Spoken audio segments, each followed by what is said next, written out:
Hello everyone, welcome to Toyeen Talks. Wow. How are you doing? Anyway, checking koko kin na ẹ̀yin gidi èèyàn pàtàkì. Thank you all for watching.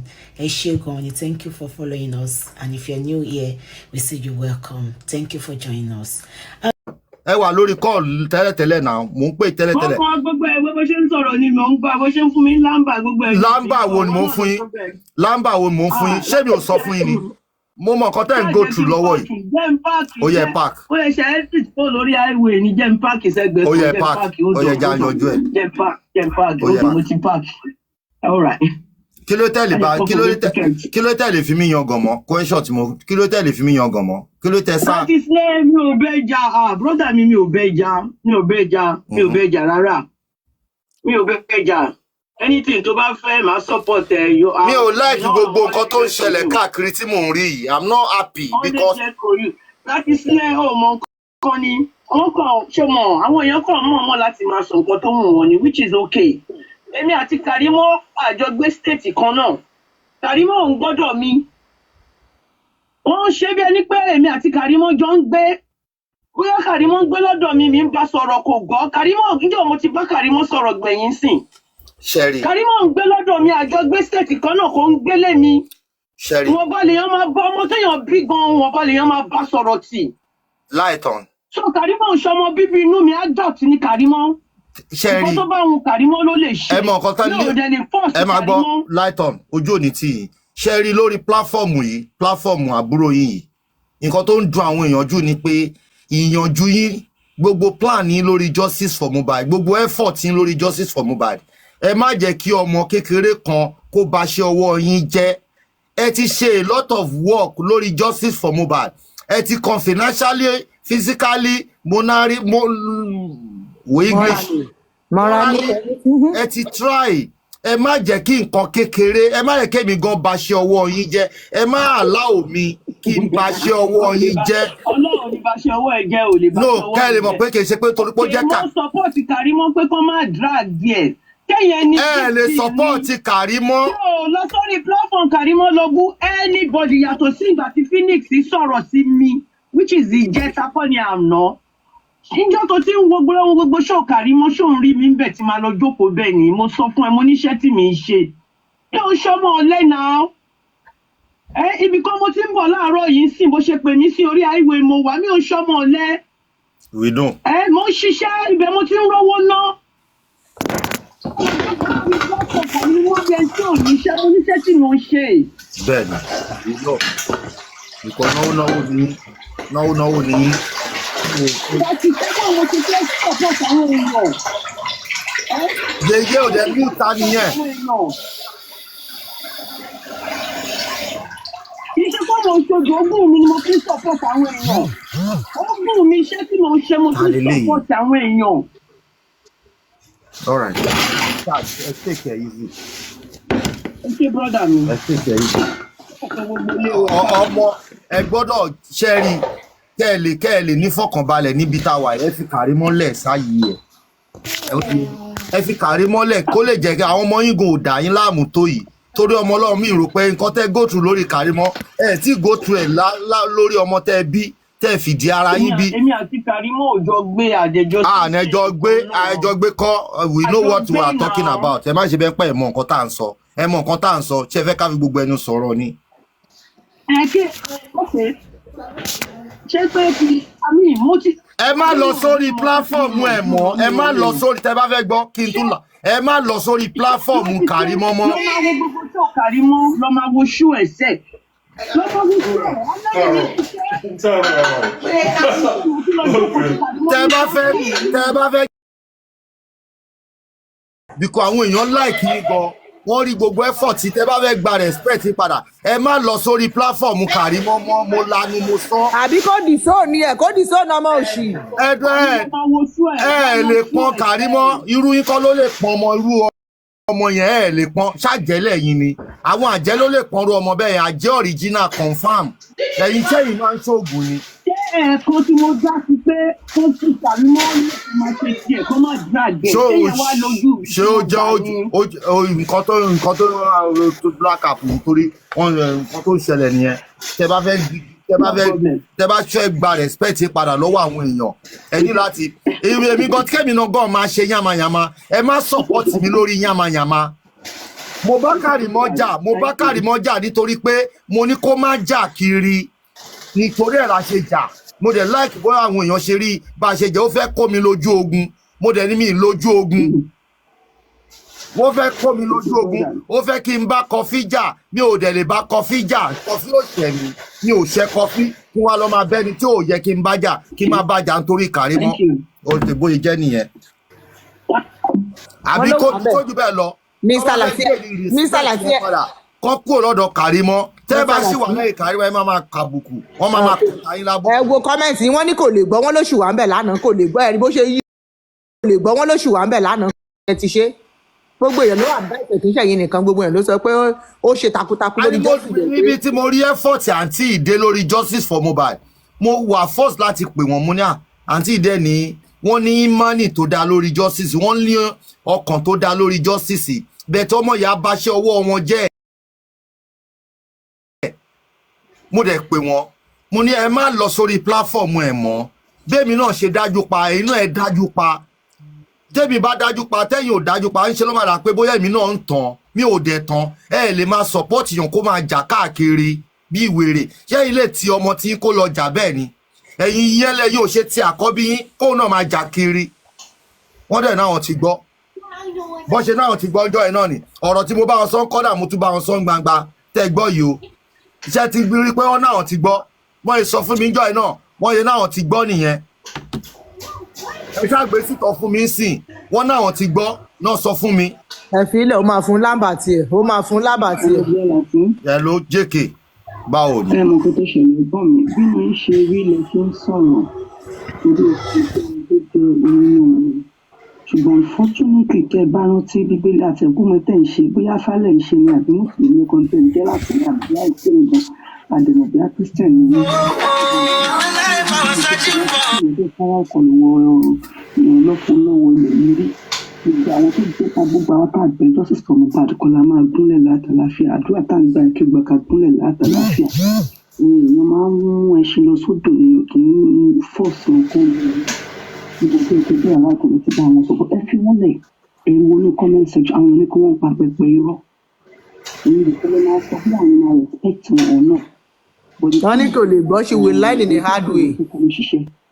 ẹni tó bẹ̀rẹ̀ iṣẹ́ kọ́ ló ṣe penalty ẹni tó parí iṣẹ́ tó bá fẹ́ gbogbo lọ́la pípé ẹ fún orí òkúṣẹ́ ṣe fi máa mú láìsàn sílẹ̀ tó bá wù nǹkan gbọ́ tó bá wù nǹkan máa gbọ́ but unfortunately she has lost the referral àbùbí class tó bá ń gbọ́ mi kí international ló sọ̀rọ̀ èmi ò patronize mi ò patronize èèyàn mo ti pè wọ́n níjọ́ kó tó di pé gbogbo kí ni di dá pẹ̀pẹ́ pátápátá mo ti pè mọ́ mi láìsàn pé kí n bá wọn sọ̀rọ̀ pé kán bá Karimo sọ̀rọ̀ ṣùgbọ́n nígbà tí mo wọ live kan àwọn nǹkan wà pẹ̀lú pé wọ́n bá àwọn àgbàlagbà tó ń ṣe á máa jẹ́ nǹkan tó ajá máa kọ́ mi lórí àwọn ọmọ kéékèèké yìí and that was why tó bá lọ nǹkan bá inú DM wọn wá chat mi and say never mind ma never mind ẹni pé ìjọ fi bá tó wọ́n sọ lẹ̀ bóyá wọ́n gbọ́ ẹ̀fì wọn lè má dára ńlá mọ̀ lẹ́yìn ń ṣe rí ìgbà ẹ má pè wọ́n mọ́ ẹ̀fì wọn sílẹ̀ tó láwọn èso pé wọ́n tún ṣì wà ń bẹ̀ ẹ wo bá ṣe yí bóró ẹ̀mú wọn lọ́rùn ọ̀wọ́ àní bí n ṣe jẹ́kẹ̀ bí n ṣe ń bá wọn sọ̀rọ̀ gbogbo ọ̀rọ̀ tá à ń sọ ní kọ́nà àwọn la sọ ní gbangba tẹ̀rí yẹn bí n ṣe ń bá wọn sọ̀rọ̀ ní. ẹ̀rí kó dẹ̀ yí yín ẹ̀rí kó yí yín báyìí ó yí yín bọ́rọ̀ náà. ẹ fi wọn lẹ̀ èmi ò ní bá wọn bú wọn bẹ́ẹ̀mi ò kàn fẹ́ kí iṣẹ́ ọwọ́ wọn bàjẹ́.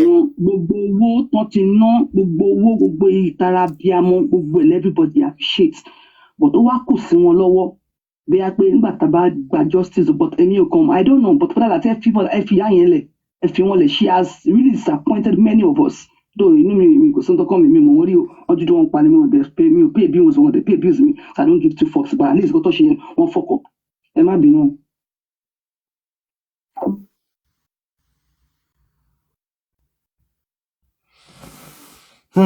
iṣẹ́ wo ò ní bàjẹ́ wàhálà wo ò ní já sásán lighton wàhálà yín ò ní já sásán ẹ má jẹ́ kí ọmọ kékeré kan kó báṣẹ́ ọwọ́ tẹ́ ti ṣe tẹ́ ti invest lé lórí ẹ má yẹ kó bàjẹ́ ọmọ títí ẹ ti bàjẹ́ kan ẹ má yẹ kó ba títí ń jẹ́ wọ́n ní aláhùnmọ̀ àmì ẹni títí ẹ ti jóná kò ní jóná mọ́ kò ní kóná mọ́ ti wá hello.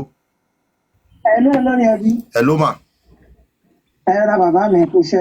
Ìyá yẹn má bá wọn sọ ju gbèsè bá wọn sọ. Hold on ma. Karimo, ṣebí wọn ló ló fẹ́ fracas. This is what they call fracas.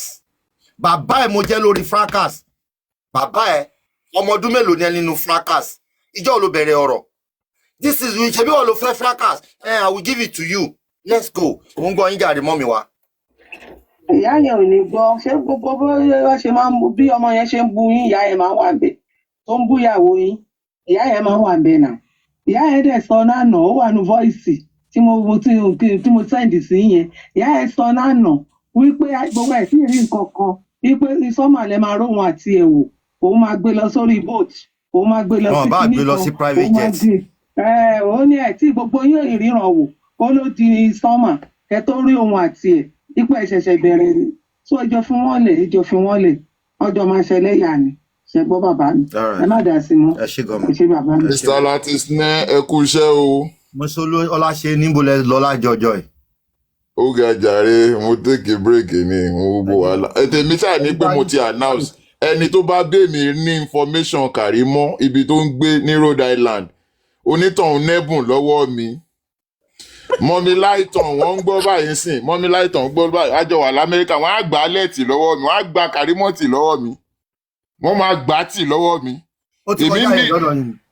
Ó ti kọjá ayé ẹ̀ lọ́dọ̀ mi ó post fídíò mi ó post fídíò mi so mo dẹ̀ ti ready títí ẹ̀ tèmi ní pé ẹni tó bá ṣàtidé mi ní information náà òun àti good art àwọn méjèèjì yẹn mo ní compensation fún ẹni tó bá bá mi ní information wọn kàn jọ kàn ṣàánú mi mo ní compensation tó bá Amẹ́ríkà ìtawájọ wà tí n bá wá bẹ̀rẹ̀ pẹ̀lú Karimo kí Mọ́mí lighton wá gbà kán wá fi agbára tán ní kán fi wá gbà lọ́wọ́ mi because Mọ́mí lighton mo ti respect wọn gan as a sister wọ́n bá mi sọ̀rọ̀ lórí ìyá ọ̀rọ̀bọ̀ mo ti tẹ́ẹ̀lì yẹn dé Tẹ́jú Oṣó market ibi tó ti ń tajà mo ti mú kèsì ẹ̀ dé pàǹtí ọ̀rẹ́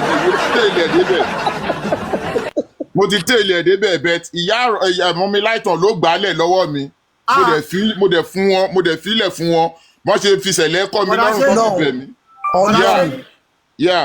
Ẹ ti ṣe gbogbo orun nǹkan tẹ́ ń sọ yẹn ti dán. Mo ti tẹ̀lé ẹ̀ dé Tẹ́jú Oṣó market ibi tó ti ń tajà mo ti tẹ̀lé ẹ̀ débẹ̀ mo ti mú kèsì ẹ̀ dé pàǹtí already kò nẹ́kọ̀ọ́ ni mo dẹ̀ fẹ́ kọ́ bet Mọ́mí lighton wá fi. Wọ́n ti fẹ́ lọ gbé gan Mọ́mí lighton ló ń bẹ̀bẹ̀ wọ́n ti fẹ́ lọ gbé. Wọ́n wá fi olújọ mímọ́ fi kọ́ mi lọ́rùn wọ́n fi ṣẹlẹ̀ fi kọ́ mi lọ́rùn mo dẹ̀ juwọ́lẹ̀ fún wọn so ó ká ní mo rí yẹn gbé ni èyí tí Karimo ń ṣe yóò ní ṣe bet tí lighton yẹn èmi àti Karimo Amẹ́ríkà lájọ wà Rhode Island ọ̀nà wà New York mo wà ìjọ tí n bá ti get information ẹ̀ mo ti mú kéèsì ẹ̀ mo ti lọ ọ̀dọ̀ lọ́ọ̀yà mi ìyẹn ti sọ gbogbo nǹkan tá a máa ṣe lé lórí ẹni tó kàn bá kọ̀ bẹ́ mi ní information ẹ̀ kó kọ̀ jẹ́ kó fún èmi èyí tó kù.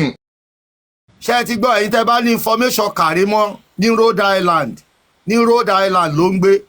Rhode Island ló ń gbé state tó gbà nìyẹn ẹ̀kọ́ ṣàkọ̀ bẹ́ mi get information ẹ̀. Wọ́n parọ́. Mr. Aláṣẹ ní òpàrọ̀ gbogbo píṣọ̀ èèyàn tó bá di pé èèyàn sọ̀rọ̀ báyìí lórí kíní yìí á lọ gbé á máa blog á máa ṣépè. Kọ́gbọ́n ni ó dẹ̀ máa kọ́gbọ́n ó máa kọ́gbọ́n. Ó ti ya wèrè pátápátá ní lábẹ́rẹ́ ajá ni mo kọ fún. Kí ni mo sọ fún yín pé ó máa lọ sí pèjì yín ó máa lọ wò wá ó máa gbé píṣọ̀ yẹn máa paste. Ẹni náà bẹ̀rẹ̀ ajá kan yí mi o Karimo mo ní sílé ti jẹ́ ìdìbò ní. Ẹni náà bẹ̀rẹ̀ ajá kan yí mi ẹni náà bẹ̀rẹ̀ ajá kan yí mi o Karimo ti di àdìgbò ní. Ẹni náà bẹ̀rẹ̀ ajá kan rí wa ẹni bá lẹ́ bẹ̀rẹ̀ ajá kan rí wa o Karimo ti yàdìgbò lugi kẹrí wa ẹni bá bẹ̀rẹ̀ ajá kan rí wa ẹni náà bẹ̀rẹ̀ ajá kan rí wa o Karimo ti yàdìgbò lugi kẹrí wa.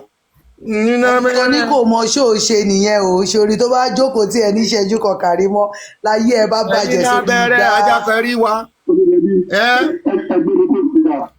ẹ tún fẹ́ gbé mi débẹ̀ ayé ẹ máa bàjẹ́ sí mi lọ́wọ́ fracas ló fẹ́ máa bẹ́ẹ̀ ṣe fracas Hello. Mo ń gbọ́ yín.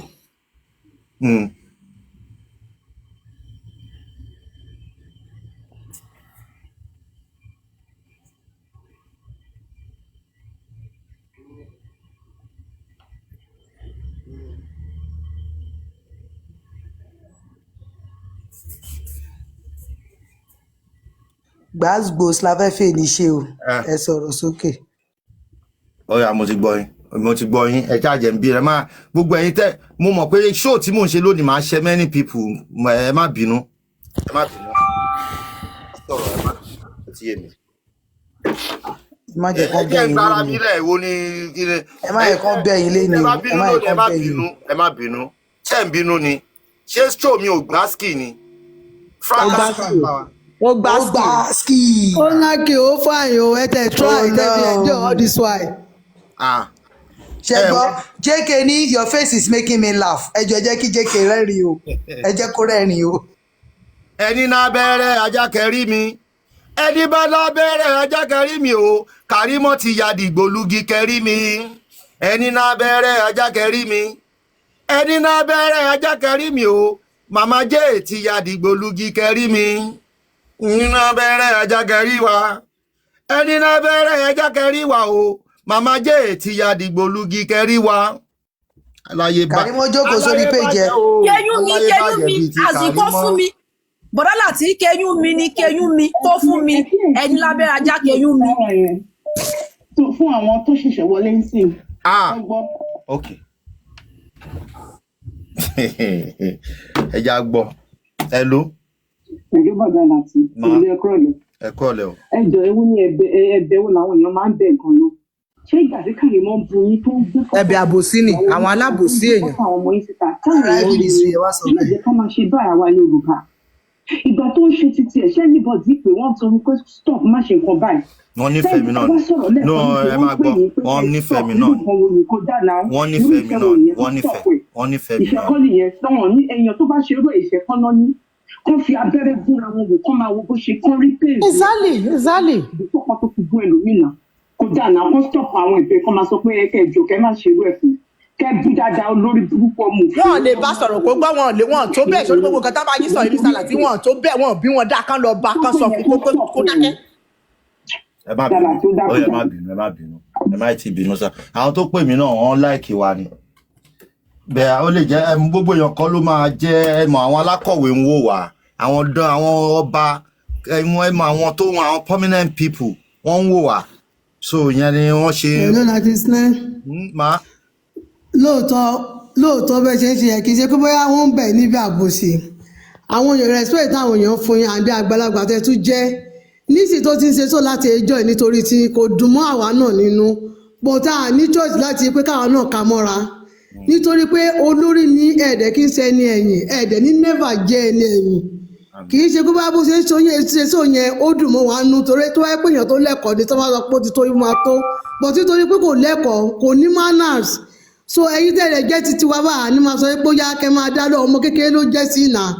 Ìkan nínú àwọn tó wà lórí kinní ilẹ̀ máa tarí sí pé kọ́ fèsì kì í ṣe ẹ̀yin. Nǹkan tó fà á nìyẹn kì í ṣe pé bóyá nǹkan tó ṣe yẹn ó wà kinní. Ẹ má bínú uncle àti nǹkan tẹ́ ṣe ó wà right lóòótọ́ honestly. Ẹ ṣé gan. Ẹ má bínú.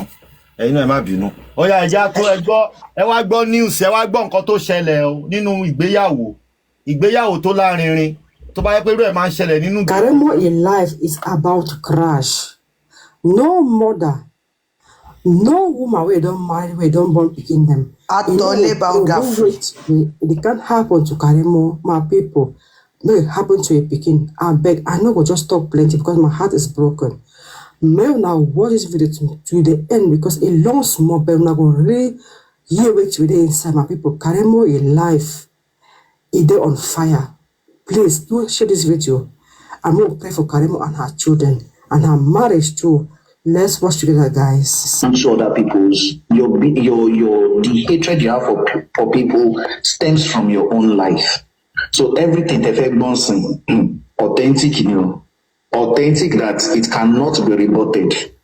So I want you people to carefully follow this story.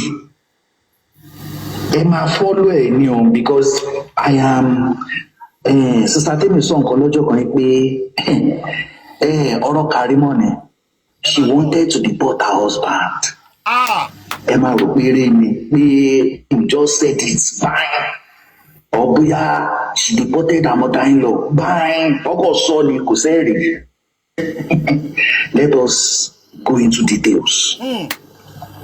So I'll be reading something, and this is a document Karimo wrote to deport her husband. The husband don't know. There are so many things happening in her marriage that she's projecting it into the life of Omi. Projecting it into the life. So don't let me talk. Let Karimo now do the talking. I'm not going to say anything from my own mouth. Right from now, Karimo is talking.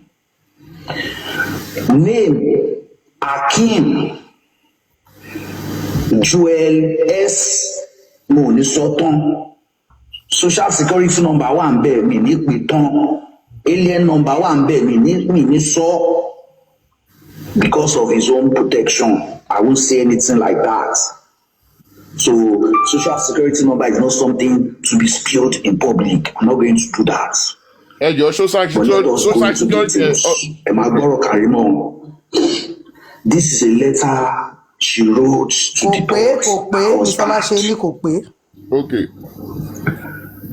Akim and I were matched made by my mom in 2015. She led me to marry her son, saying he's a good man. By our mom, not my mom. Our mom, Akim's mom. Our mom. Not by Rumi's mom, by his mom. Yes. Akim and I were made by his mom in 2015. She persuaded me to marry her son, saying he's a good man. After lots of persuasion, I decided to give in, and I gave her my phone number, and Akim and I started talking. Little did I know she did that because of my US residency. Akim called me and we started talking. I visited Akim in Kenya in the year 2016 and 2017 because he resided in Kenya at the time. And I went with a lot of gift items and money. In 2018, we decided to get married. And we both traveled to Nigeria for the wedding. Akim arrived in Nigeria before me, and he was seeing another lady. I was told that the lady left Akim's house the same day I arrived in Nigeria. I found out later after the wedding. If not, I wouldn't have proceeded with the wedding. I asked Akim about the lady, and he didn't deny it, but apologized. In 2019, I had my first child with Akim. Karimo fi network He's always supporting his mom. In late 2019, I traveled to Nigeria with Jordan and my mother-in-law, so Jordan can meet his dad for the first time. This visit was the beginning of my ordeal at the hand of Akim and his whole family. Akim, his mom, and his sister ganged up on me and attempted to forcefully take Jordan from me. But I threatened to go to the US embassy to report them for abducting my child, which made them stop. I left Nigeria for the US very unhappy. My culture does not believe in divorce. So when I got to the US, Akim apologized and we decided to work on our relationship, and everything was going on smoothly without the interference of his mom. In December 2020, I traveled to Nigeria again to spend time with Akim, even though I was still terrified from my last experience. This time around, I had planned to stay for 4 months. Prior to my visit,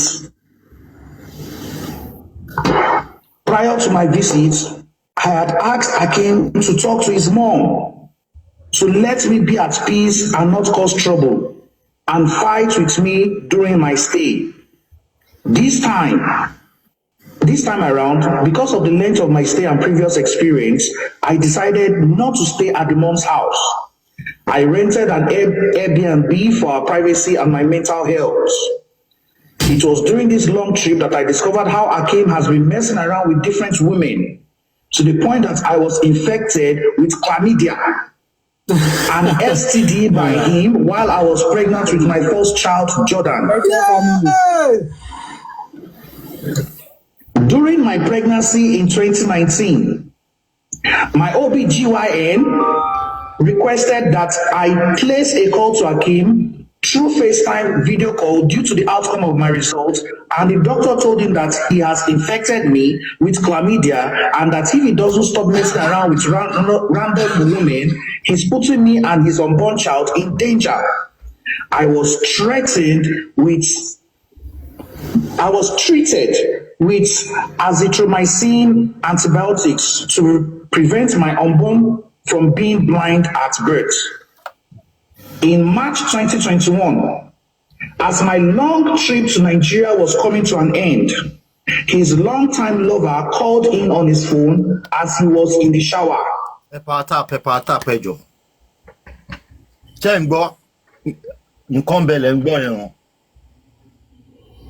Kim ran out of the shower, soap all over his body, sleeping and falling because I answered his call.